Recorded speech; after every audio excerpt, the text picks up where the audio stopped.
Now, the sixth fruit to talk about for today is watermelon. Now, watermelon is mostly water but has a high glycemic index and low fiber, making sugar absorption faster. Now, can watermelon be part of a diabetic diet? Yes, it can be, but in moderation. While it has a high glycemic index of about 72, it has a low glycemic load. What does this mean? It means that it has a smaller impact on blood sugar levels than other high glycemic foods. It also offers nutritional benefits like vitamin, minerals, and fiber. What are some of the benefits for diabetic patients? It contains rich nutrients. Watermelon is a good source of vitamins, minerals, and fibers, which are important for the overall health and can be of benefit for people with diabetes. It contains antioxidants. It contains lycopene, an antioxidant that can have protective effects against diabetics-related complications. It also aids hydration. Watermelon is high in water content, which can help keep the body hydrated, and it's an important factor for people with diabetes. Now, what are the tips for eating watermelon if you have diabetes? 1. Moderation is key. Limit your size to 1 or 2 cups of diced watermelon per day. Now, it's also important to pair with protein and fiber. You can combine watermelon with rich protein foods such as nuts, Greek yogurt, or cheese, or fiber-rich foods like seeds to help slow down sugar absorption and prevent blood sugar spikes. Eat whole watermelon. So it is very important to choose whole watermelon over juice form of watermelon so that we can benefit from it and can help to regulate the blood sugar level in a good manner. It is also important to consult with a doctor. It is important to consult with a doctor or a registered dietitian for personalized advice. Now, the seventh fruit we'd like to talk about is lychee. They are very sweet and tropical, but have high sugar loads. Now, can it be incorporated into a diabetic-friendly diet? Yes, but in moderation. Why? Due to its natural sweetness and potential impact on the blood sugar levels.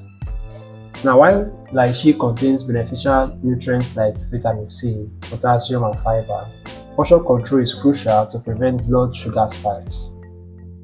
Here are potential benefits of lychee. It has a low glycemic index. So it means it releases glucose into the bloodstream slowly, which helps avoid rapid blood sugar increases. 2. Contains fiber.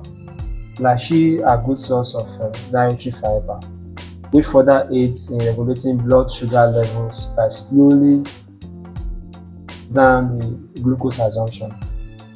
3. It contains nutrients like vitamins and minerals, including vitamin C, potassium, and copper, which contribute to the overall health. It also contains antioxidant properties.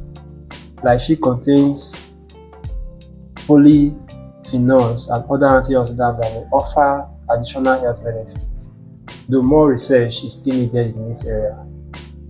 What should diabetic patients place into consideration before consuming lychee? It is important to be mindful of the sizes that we consume, and it's also very important to check individual response.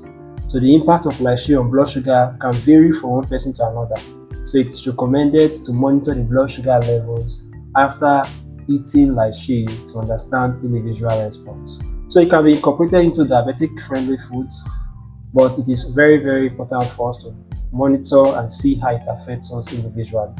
And it's also very important to consult with a healthcare professional, be it a doctor or a dietitian, that can help us or can advise us on what to take or how to take it.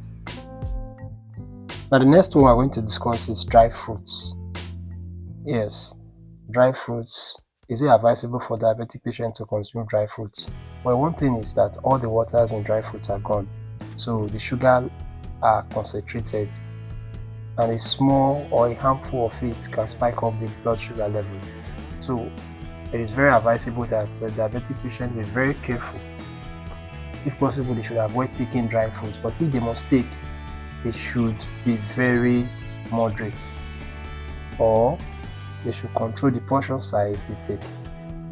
Now, there are some benefits of dry foods. They are nutrient rich.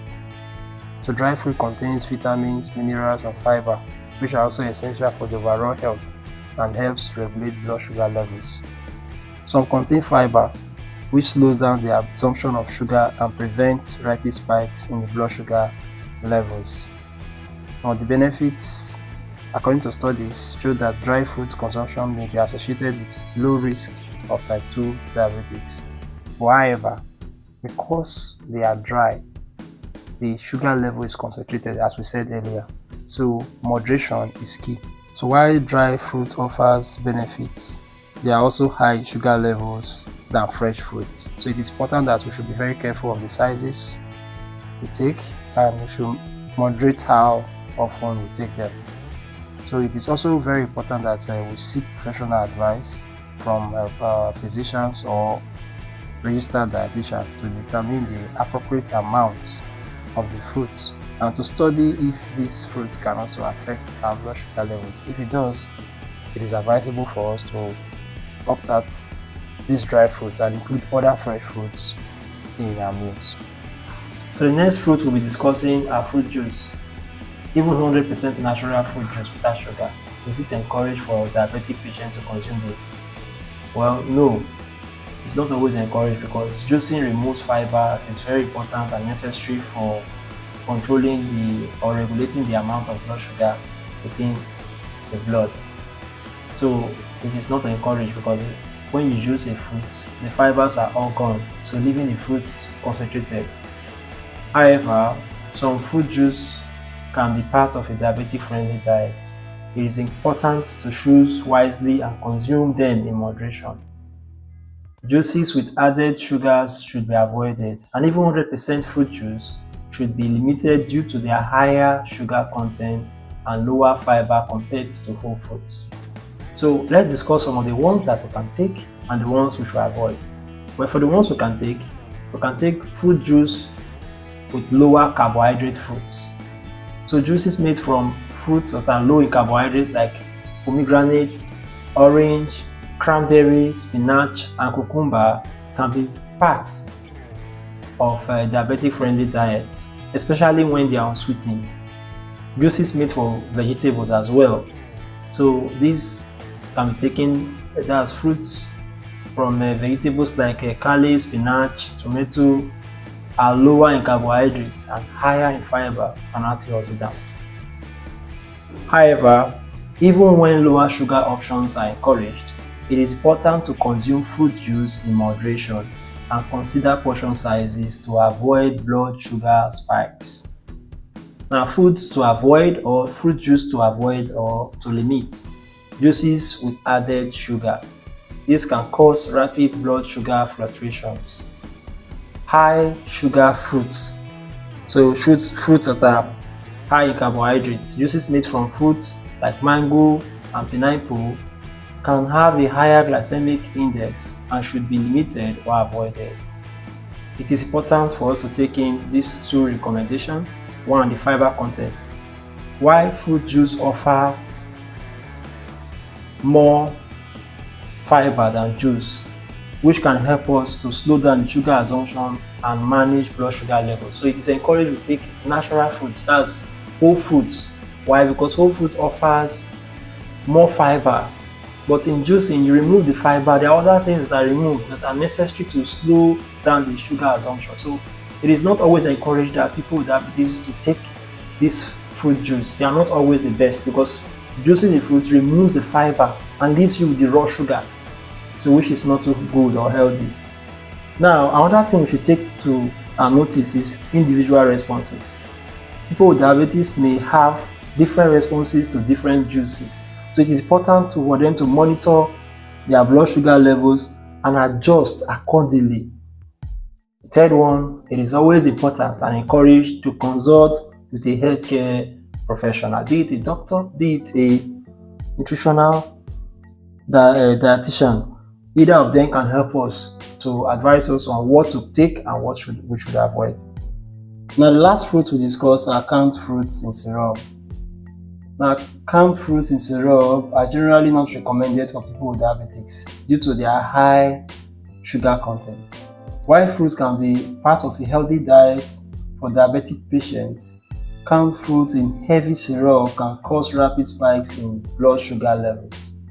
Now, here is why we say canned fruits in syrups are not good. 1. High sugar content. So canned fruits in syrup contains added sugar, which can lead to increased blood glucose levels and can spike up the blood glucose level for a diabetic patient.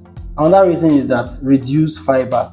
The canning process can sometimes reduce the fiber content of the fruit, which helps regulate blood sugar levels. Another reason is reduced fiber. Canning process can sometimes reduce the fiber content of the fruit, which helps regulate the blood sugar levels. Liquid form. Liquids are absorbed more quickly than solid foods, causing a faster and potential more significant rise in blood sugar levels. Now, what is the recommendation for people with diabetes if they must take canned fruits? Well, it is better to take fresh and frozen fruits, as they are generally better choices as they retain their natural fiber and have no added sugar. So it is very, very important for them to opt out canned fruits that are loaded with syrups, for this can easily spike up the blood sugar levels. And it is also very important that when you are purchasing canned foods, read the labels carefully to see which liquid is added to it. If it's syrup like sugar that contains more sugar, it should be avoided. But if it is canned fruits in water, then it is not too bad to consume at that. So control portion sizes. Even with healthier fruit options, portion control is important for managing blood sugar levels. And it is very important for us to consider the glycemic index. Fruits, even when canned, that are lower in glycemic index are better for diabetic patients. It is also very important for them to seek the consent of the healthcare professional. So we've discussed the 10 fruits that diabetic patients should be very careful. They can consume some. There are some that they should not consume. It is very important that we take this very seriously, and we discuss some key factors when we're discussing this, like the glycemic index, very important. That is the ability of carbohydrates in any foods to spike up the blood sugar levels. We consider things like fiber. Fiber in fruits helps to regulate or slow down the absorption of blood sugar. We've considered things like portion control. Despite the fact that they can consume some of these fruits, it is very important that diabetic patients be careful of the portion size they take so that they don't spike up the blood sugar levels. We've considered things like other things like some of the benefits of these fruits, the things it contains, the nutrients it contains that can help to reduce blood sugar levels. We've also seen that it is very important for every fruit we discuss, the 10 fruits we discuss, that those with diabetes should seek for professional advice if they don't know what to do. And even when they think they know what to do, they should seek. And also, they should constantly monitor their blood sugar levels while they consume these fruits. So I believe with this and more, we are good to go. We know what to do. So it is very important that people with diabetes should take note of this. Fruits are very good, but we should be careful of the ones we consume. And even when we want to take these ones, we should not just consume them to the maximum. We want to consume them while we watch the sizes and how they affect us. Thank you very much. See you next time for the next video.